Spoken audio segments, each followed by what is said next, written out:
Europe 1 Culture Média. Philippe Vandel. Et c'est l'heure, Philippe, de l'info média du jour.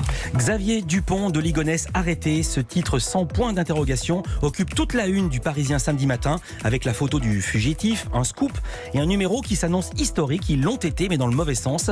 Car dans la matinée de samedi, on a appris que l'info donnée à 20h40 sur le site du Parisien et reprise en boucle par les chaînes d'info et les radios était en réalité un tuyau percé. L'homme arrêté à l'aéroport de Glasgow était un retraité et non pas le fugitif le plus recherché de France.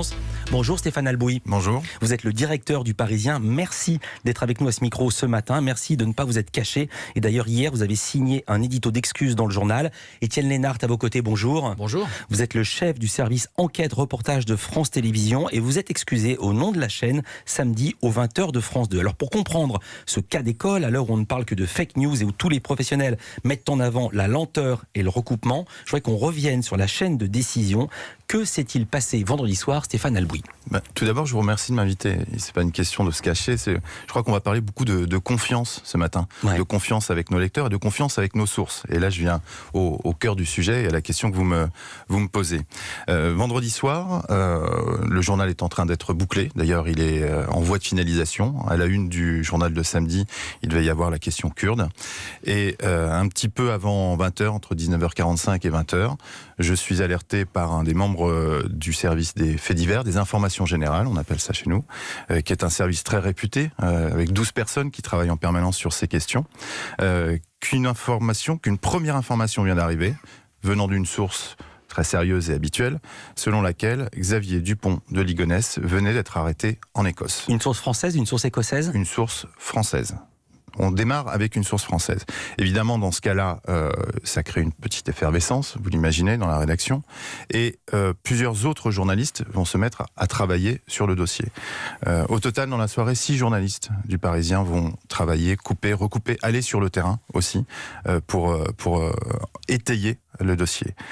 En l'espace de... Pardonnez-moi, aller sur le terrain c'est quoi? Là, c'était Limay, en l'occurrence, puisqu'on y viendra après, il y a eu des perquisitions. Ouais. Et puis préparer le départ pour Glasgow, dans le même temps, puisque tout ça se construit au fil des minutes. Et je dirais qu'en l'espace d'un quart d'heure, 20 minutes, trois journalistes, dont d'ailleurs un des responsables du service, vont réunir plusieurs sources, 5, qui vont toutes confirmer à l'affirmatif, véritablement, l'arrestation de Xavier Dupont de Ligonnès. Alors, j'insiste sur un point, parce que on a entendu beaucoup de choses différentes sur ce qu'est une source, combien y en avait-il réellement.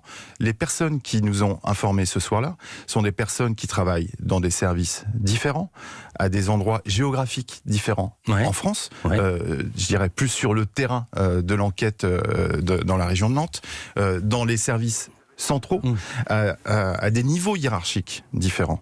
Et donc, ce sont vraiment 5 sources totalement différentes. J'ai bien compris, mais ce qu'on dit, c'est que ces 5 mêmes personnes étaient reliées à une seule et unique source en Écosse, si j'ai bien compris. Alors, il y a eu plusieurs choses. Il y a eu, et d'ailleurs, j'ai des nouveaux éléments là-dessus à vous communiquer qui ne sont pas inintéressants. Il y a eu des échanges directs entre les Écossais et certains enquêteurs, d'accord ? Et il y a eu... Enquêteurs français ou enquêteurs du Parisien ? Enquêteurs français et enquêteurs écossais. Et il y a eu aussi des transmissions très officielles, dont on a récupéré un certain nombre de traces, entre le poste de coordination de la police française en Angleterre, qui a transmis des téléx à l'affirmatif. Nous, on a la trace d'un document qui a été publié. D'ailleurs, je crois qu'il a été donné hier dans une émission télévisée également, qui a été transmis à 22h38. Et à 22h38, vendredi soir, les autorités et les plus hautes autorités policières françaises reçoivent encore des documents qui complètent en disant, voilà, il a été arrêté, nous transmettons au juge d'instruction, etc. Et ça se construit comme ça au fil de la soirée. D'où l'absence de conditionnel, quand bien même vous saviez que les prélèvements ADN et les comparaisons ADN n'avaient pas encore été effectuées. C'est pour ça que vous le mettez à l'indicatif. Nous avons écrit dans le papier que les comparaisons ADN seront nécessaires in fine pour compléter ça. Mais compte tenu vraiment des comparaisons, des empreintes, de ce qui nous est dit à ce moment-là et de la multiplicité des sources, À cette heure-là, il n'y avait aucun doute. L'info sort à 20h40 sur le site du Parisien. À 20h01, Le Monde sort l'info. Xavier Dupont de Ligonnès arrêté en Écosse, à l'indicatif. L'AFP sort également l'info à 21h01. Ces deux références, Le Monde, l'AFP, même trois, si on ajoute le Parisien. Étienne Lénart, même question pour vous. À quel moment vous pensez que ces sources sont fiables et vous y allez ? Nos confrères, les journaux ne sont pas des sources pour nous. L'agence France Presse, qui est une des plus grandes agences mondiales avec énormément de moyens pour vérifier, peut être une source. Elle est assez souvent d'ailleurs. Mais nos sources, ce sont de la même façon que ce qui vient d'être dit, ce sont des enquêteurs. D'accord. Nous avons récupéré cette information un tout petit peu avant 20h vendredi. Nous avons commencé à la vérifier. Nous avons choisi de ne pas la donner dans le journal de 20h vendredi. Pour quelle raison ?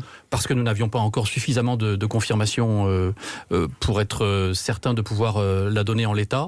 Et c'est vers 21h, 21h05 que nous avons considéré que les 5 sources également que nous avions consultées étant toutes affirmatives, mais se référant, comme vous le disiez, toutes à la même information en provenance de la police écossaise, que nous avons aussi essayé de joindre, que nous n'avons pas pu joindre directement à cette heure-là, nous l'avons joint plus tard dans la soirée. Nous avons considéré à partir de 21h qu'il était possible de donner cette information à l'affirmatif, en disant en même temps qu'il faudrait attendre les confirmations ADN. On y reviendra peut-être, mais c'est intéressant de savoir que sur une information aussi importante, on n'entend que la moitié de la phrase. On n'entend que la moitié de la phrase. On entend Xavier Dupont de Ligonnès a été arrêté.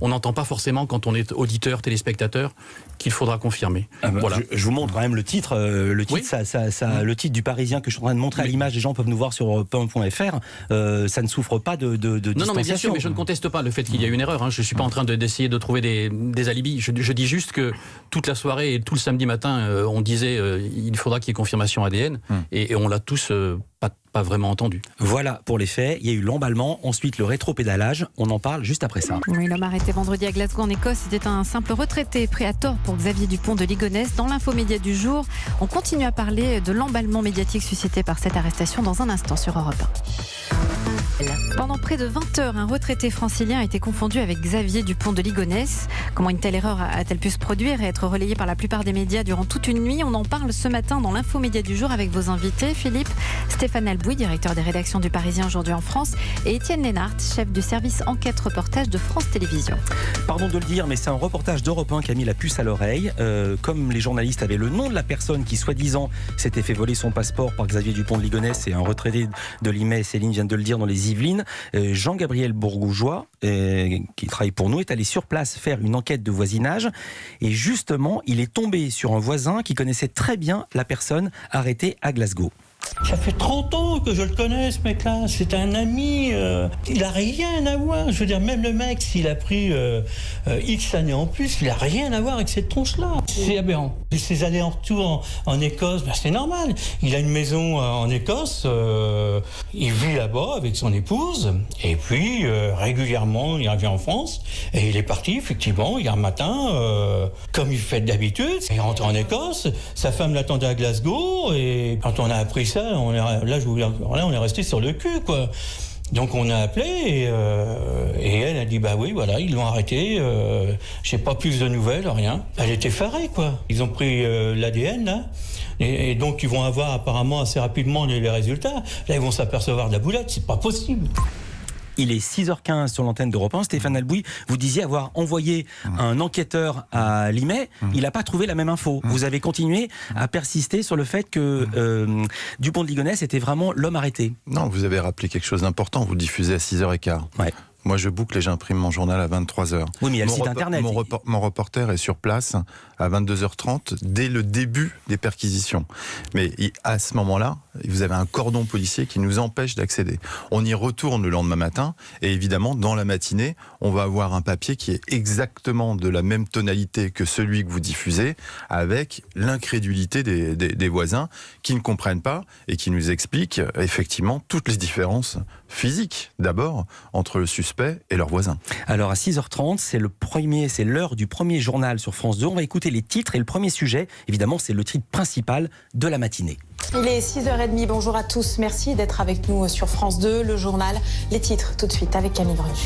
Un homme arrêté à l'aéroport de Glasgow hier, il pourrait s'agir de Xavier Dupont de Ligonnès selon la police écossaise. Les empreintes digitales concordent, il est soupçonné d'avoir tué sa femme et ses enfants en 2011 à Nantes. Il pourrait s'agir, le titre est au conditionnel. Tout de suite après les titres, il y a le reportage qui démarre. L'aéroport de Glasgow en Écosse, un peu avant 21h hier soir. Xavier Dupont de Ligonnès, soupçonné d'avoir assassiné sa famille en 2011, est interpellé après 8 ans de cavale. Le titre était au conditionnel, mais le reportage est à l'indicatif. Xavier Dupont de Ligonnès a bien été arrêté. Étienne Lénart, réaction. Manque de prudence dans la façon dont la chose est présentée le lendemain matin, clairement, puisque en fait dans la nuit nous avons commencé à être alertés, y compris par nos sources d'ailleurs policières, les mêmes sources qui nous avaient donné l'information le vendredi soir, disant on pense qu'il y a un souci dans la façon dont les empreintes digitales ont été comparées, et donc manque de prudence dans ce commentaire, même si la façon dont il est présenté dans le lancement est au conditionnel. Donc c'est toujours quand vous avez des heures et des heures d'antenne sur différents supports, toujours en l'occurrence on aurait dû le mettre dès le départ au conditionnel. On aurait même dû, mais c'est facile à dire a posteriori, dès le vendredi soir, dire que la police écossaise a annoncé qu'elle avait arrêté un homme, qu'elle présentait comme Xavier Dupont de Ligonnès. Exactement. Il y a quelque chose qui me frappe dans ce que vous racontez tous les deux, messieurs, c'est les sources qui vous appellent. Il y a des sources qui appellent les rédactions à tour de rôle. Comment ça se passe ? Non, mais c'est une question très importante, j'allais y venir. Alors, parce que très simplement, il faut expliquer à vos auditeurs, une source, c'est pas quelqu'un qui est dans une tour de contrôle de l'État, de la police ou de la magistrature et qui nous appelle justement. Une source, c'est quelque chose qui se construit au fil des années. Nos reporters, sur France Télévisions, comme aux Parisiens, lorsqu'ils sont en échange sur une enquête de cette nature, de cette sensibilité, ils l'ont avec des personnes qu'ils connaissent, encore une fois, depuis des années. C'est des gens qui se suivent, c'est des gens qui, entre lesquels la confiance est tissée. Ça, je l'ai bien compris. Mais j'ai mal posé ma question. Je veux dire par là, qu'est-ce que la source dit ? Tiens, je travaille très bien avec les gens du Parisien, je respecte leur travail, idem avec France 2, il vous appelle, ensuite il appelle Étienne Lénart à la 2, ensuite il appelle Le Monde, et ensuite il appelle l'AFP. D'abord, nous avons très souvent des sources qui sont différentes, d'abord, c'est une bonne chose. Et ensuite, ce qui s'est passé vendredi soir, c'est que vous avez des enquêteurs qui travaillent depuis des années sur ce dossier, qui font preuve depuis des années, parce qu'il y a eu plein de fausses alertes, d'une prudence extrême. On a cru retrouver son squelette à un moment donné, on a cru qu'il était dans un monastère. Bref, il y a eu des vérifications et elles se sont avérées fausses. À chaque fois, ces personnes et ces enquêteurs ont dit attention. Mais là, vendredi soir, pour une raison que l'on continue à, décortiquer aujourd'hui et à essayer de comprendre, les mêmes personnes nous disent ça y est, on l'a. C'est le bon. Et donc ce changement de tonalité est quelque chose d'essentiel qu'il faut bien comprendre. Donc multiplicité des sources, certitude apportée par des personnes qui sont des experts et qui suivent ce dossier depuis des années. Et peut-être que dans l'emballement médiatique, d'autres points ont été oubliés. On en parle juste après.